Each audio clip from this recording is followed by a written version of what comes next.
महिन्याच्या सुरुवातीला महत्त्वाची आणि मोठी बातमी। 30 जून 2026 पूर्वी कर्जमाफीबाबत निर्णय घेऊ असं देवेंद्र फडणवीसांनी आश्वासन दिलंय। समितीच्या अहवालावर कर्जमाफीचा निर्णय घेऊ असं फडणवीसांनी म्हटलंय। तर सरकारनं आश्वासन दिलंय, त्यामुळे आंदोलन मागे घेतोय असं बच्चू कडूंकडून जाहीर करण्यात आलंय। सरसकटच कर्जमाफी हवी, सदन शेतकऱ्यांची फक्त कर्जमाफी नको अशी मागणी बच्चू कडू यांच्याकडून करण्यात आली।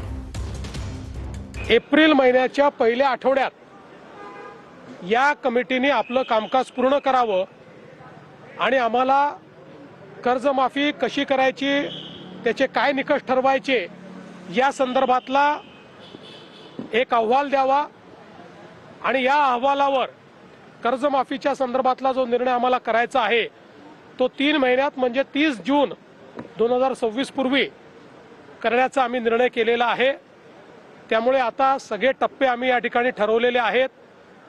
सगळ्या नेत्यांशी आमची चर्चा झाली, अतिशय सकारात्मक चर्चा झाली। आम्ही तारीखसाठी लढत होतो का नाही का, तुम्ही तारीख सांगा आम्हाला, असं सांगू नका। आम्ही योग्य वेळ म्हणणारं सरकार तारीख दिली का नाही दिली त्यांनी म्हटलं, आता ते त्यांची जबाबदारी आहे। त्यांनी त्याच्यातून हे जर झालं तर लबाड आम्ही पडणार नाही, सरकार पडेल। सरसकट होणार कशी होणार काय नेमकं सांगितलं तुम्ही? होईल ना, तो काही विषय नाही, सरसकटच करावं लागेल। आता माझ्यासारख्या करू नका, अजितदादाची कर्जमाफी करावं लागेल का, सरसकट काय याचा अर्थ असा होता का?